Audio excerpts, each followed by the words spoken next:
Oh, yeah. Here we are one more time. Me and JT giving you a short take on our Teague's Take channel. Thank you guys for being here and tuning in. Hey, if you haven't done it already, just go on down there. I'm sure it's down there somewhere, right, Yep. JT? A button. It says subscribe. Hit that, right? And then go over on the other side. As Hit the the little coaches used to bell. say, if it's red, you're wrong. That's right. So go ahead and hit that thing. We would very much appreciate it. Hit the likes, leave the comments too. We may check it out and see what you got to say. Because what we got to talk about today, this is in a short area of the field, right? So, short area, what am I talking about here? We're getting close to the goal line. So, a lot of people here say red zone. I don't know why they call it red zone anyway, JT, because it's I don't getting know because a lot of hot, I bet danger. Kentucky doesn't. I bet Kentucky calls it the blue zone. Yeah. But needless to say, what I want to talk to you about is we end up giving a touchdown here, right? And it's very difficult, I need to say this. When you're in man to man down near the goal line, I don't know if it's safe to say that it's harder to play. I think it is because of this type of motion that they give you. If you're a man and you got to chase a guy going across the field, which you're going to see in a moment, it's pretty hard to do. So, first rule of thumb, JT, in motion, would you agree with this or not? Or just think open field. If you're man to man and the guy's going in motion, what are you telling the defender? Are you telling him to stay behind him? Are you telling him to have a more urgency? You got to get across. I know he could come back and whip and all that other kind of Mhm. stuff, but just in a normal sense, what kind of pace does the DB or linebacker need to have if you're going Ooh, with that's a motion? good one. I would say camp rules day one, match pace. You got to go just as fast as he's going, and make sure you go behind the linebackers. That's what I'm telling him. Yep. Okay. So that's very good because we were always taught that you got to match it.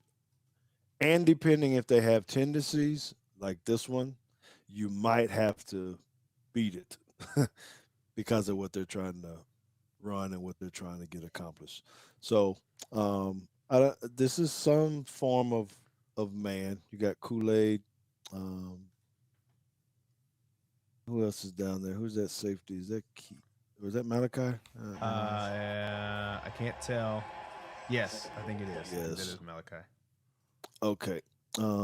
So I don't know if there's an in and out here. I don't know that's the important part. The important part is number 9 is going across the field. He is hauling ass right about now. Trevion Arnold is going to try to take him man. All right. So how do you feel about this? Just looking at it, is he? He's in a good spot. He's ahead of him right now. He's Mm-hmm. doing what you said. He's going behind the linebackers. Is that become a problem when you're down here like this again because of space? Um, I don't know. What do you? I still think you have to go behind the linebackers because if you get run action and the linebackers step up, they're running you over. So Yep. it's kind of pick your poison here. Do you want to get picked by the offense or do you want to get picked by getting run over by a big linebacker? I'd rather get picked by my DB trying to cover somebody, I guess. Um, I think maybe you have to gain a little bit more depth. He's pretty tight to the linebackers, but I think what really gets him in trouble here is hesitation.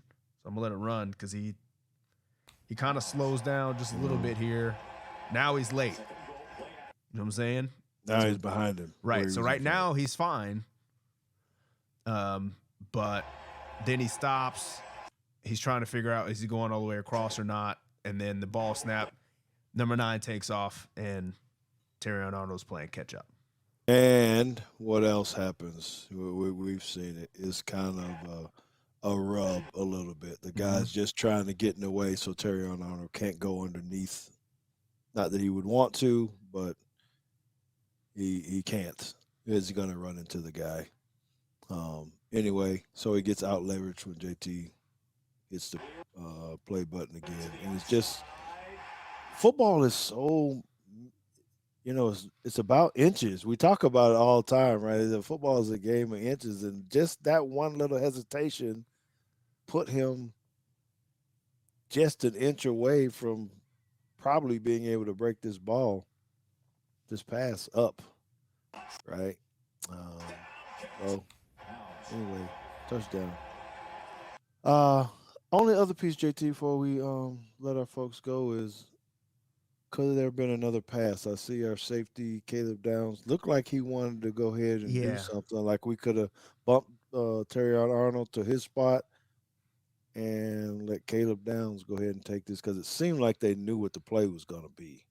yeah. So what I like to try to do is, especially when you base out of coverages that pattern match anyway. The whole purpose of pattern matching is to allow the player who has the best leverage to take the route, right? So even if you're running zone, you can like Coach Saban likes to run the Ripley as cover three.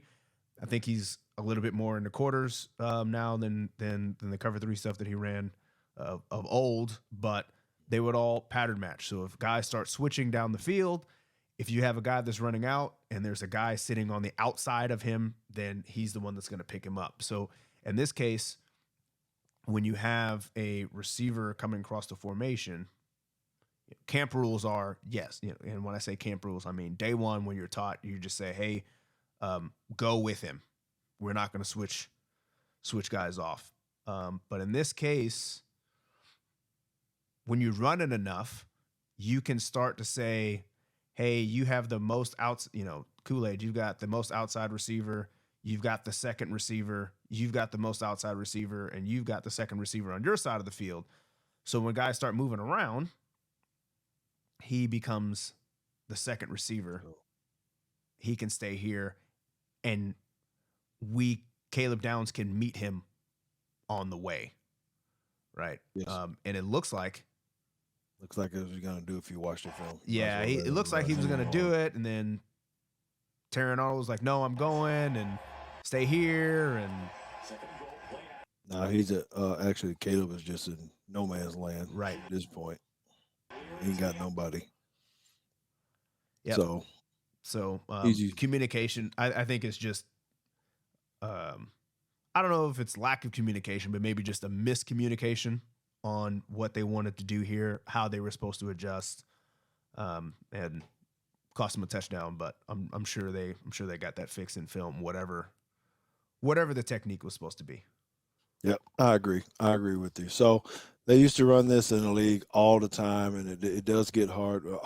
This across, and then it becomes even harder when they CD Lamb. You'll see him doing it with the Dallas Cowboys a lot, where he'll start to go on the other side, kind of halfway, and then sprint back the other way. So you or JT is saying, they're knowing too, hey, match the speed, and so then they're kind of lollygagging. Then all of a sudden he whips around and he's going the other way, and you're not paying attention.